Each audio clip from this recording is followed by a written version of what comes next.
Hello, I'm Joel Leonard, and this is my submission to the TEDx Penry Conference coming up in Lexington, North Carolina this May. I look forward to presenting to you because I actually grew up in Lexington. I know what the challenges are for Lexingtonians. I know what the issues are of being in a remote town, being in a small bedroom community, who has lost its furniture opportunities, who has lost its textile industry, and is trying to recover and replace and repurpose some of its resources and be able to take advantage of some of the new technology that's available to us now that was not available before. How do we do that? How do we advance some of those resources? That's some of the things I'm going to talk about and share with you today. I want to share with you some of the insights I've gleaned over the years as I've had a chance and opportunity to go to New Zealand and Finland and Estonia and Denmark and Belgium and Luxembourg, all over the world, as I've tried to build the next generation of skilled technicians over the last 15 years. A lot of times in our society, we glorify certain functions to the detriment of others, and a lot of things that we really need and skill sets that we depend on are being lost. And that's not just a U.S. issue, that's not just a Lexington issue, that is actually an international challenge, because it's very difficult to be a good electrician, it's very difficult to be a good plumber, it's very difficult to be a good craftsman. However, our craft functions aren't necessarily glorified. Our football players, our basketball players, our athletes, our singers, our dancers all across the world are all being held at a higher platform because of the cameras, because of the media. They have shown this, so everybody thinks that's the opportunities. Everybody thinks that cooking is the opportunity to go, but the average cook makes only like $12,000 to $14,000 a year. So how do you become the big? How do you become a tremendous talent? How do you get the income and make a contribution to society? Well, some of that may start from, again, very humble beginnings. Some of that may start from pursuing technical career paths, which isn't considered popular, which isn't perceived as of high value. They might not necessarily have to have a 4-year degree, but an electrician can actually make a very good income. A machinist and a welder can make, $25 an hour, and which translates to over $50,000 a year. So these are jobs that are of high value, of high interest, and high demand in our economy, but yet we don't glorify those. And you might not, again, your parents may not necessarily think of you as being a success in that pattern. That is a travesty that we have to overcome. We have to educate our current leaders and our current parents and our current box of the norm that being a great technician is where the future is. Being somebody that can be resourceful, somebody that can take something and turn something out of nothing into something that's from trash to treasure. For example, it's very easy to find cigar boxes. You can go to a cigar store, JR's or a whole bunch of these, and pick up a box for $1 or $2. And again, some of these are thrown away. You go to an antique shop, find these all over the place.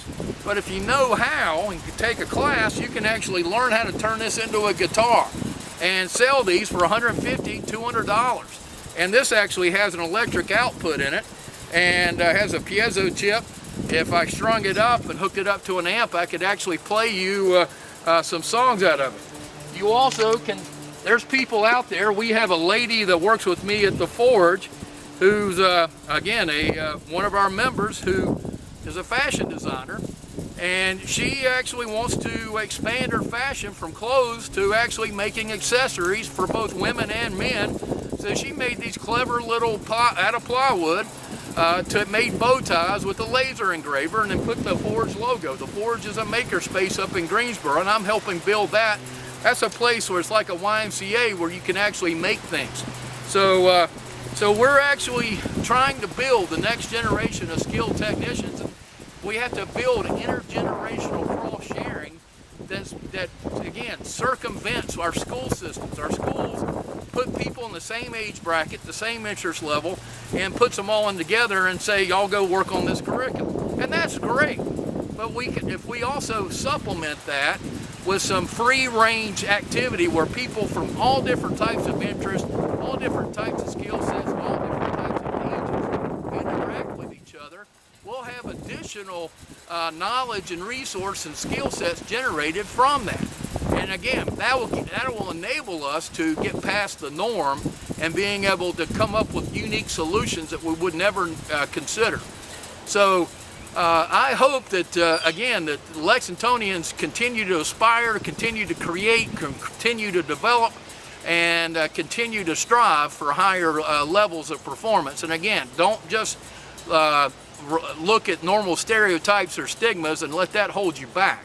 In fact, what's interesting is during my career, my southern drawl comes out as I speak all over the world. Sometimes a lot of people will look down their nose and subtract my IQ points from me when they hear me talk like this, like they've seen people on the TV or been negatively portrayed from being from the South and being ignorant.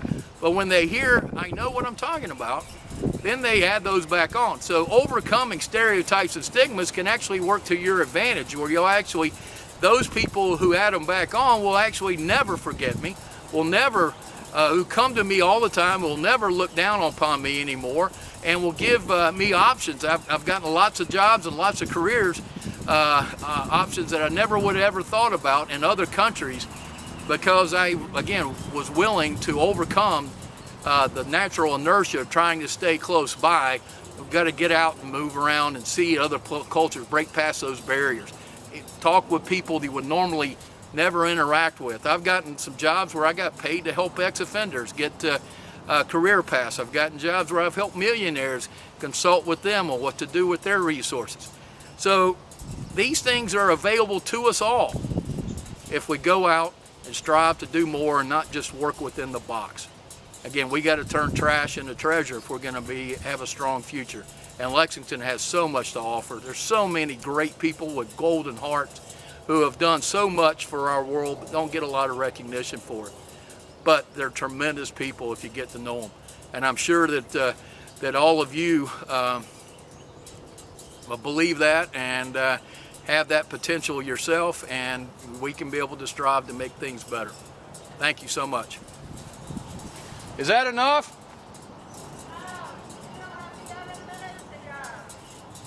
7 minutes to 15. Was that 8 minutes?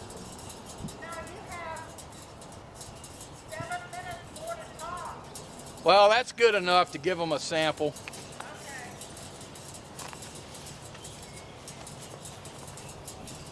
They said I didn't have to stick with the 18 minutes. Oh, well, okay. Does that sound all right?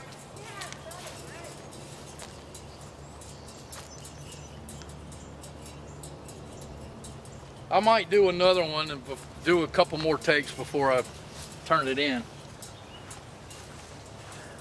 Well, let's go back and have you look at this. Yeah.